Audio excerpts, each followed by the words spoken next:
Welcome to Everbloom's Asana Tip of the Month. I'm very excited for this tip because this is a new rollout that Asana has done.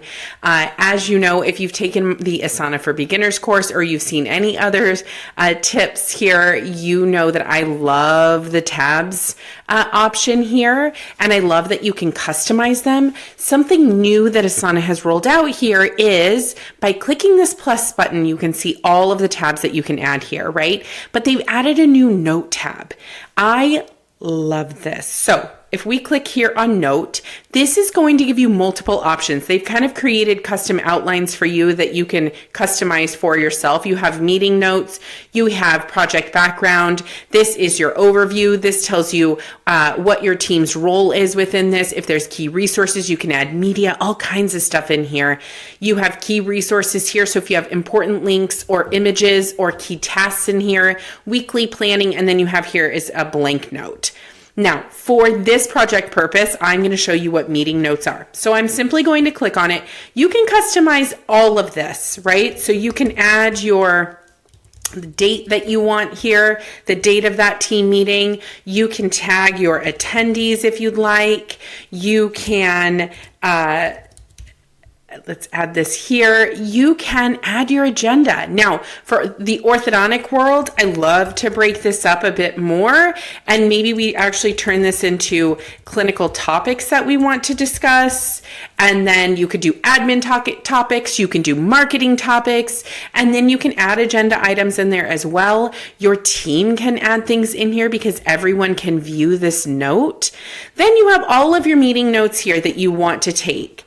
Now, this is the really cool, fun part. What you can do within this new note tab is if you highlight any kind of text anywhere, it doesn't necessarily have to be in action items. You can highlight anything that you want.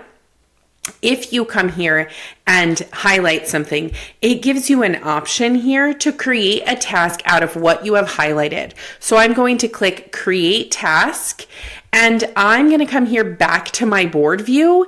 My first column here is called Action Items. I did that on purpose because I know that these tasks are going to live in this first column. So you're going to want to make sure that your first column or section is called Action Items.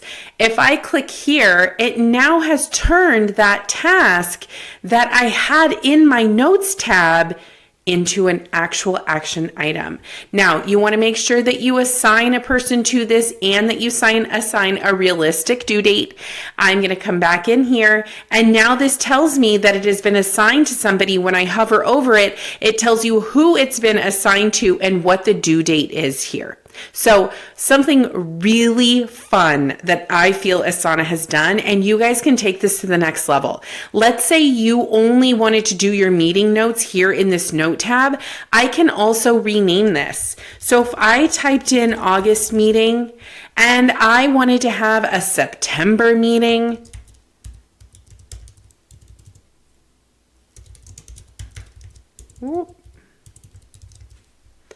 here, I can then click meeting notes and turn this into my all team September agenda.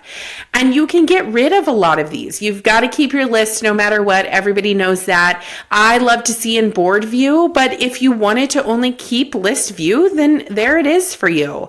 You can go into your August meeting. You can go into your September meeting. You can create monthly meetings here within your project for the rest of the year so that you can go back in and reference any action items, notes that you've taken, any topics that you've already discussed that maybe you want to revisit in 3 months, right? So anyway, it's a really, really cool tool that they've rolled out. And again, it's not just team meetings. There are other things that you can do within this. I just love the automation of being able to highlight and create a task. So until next month, have fun taking notes.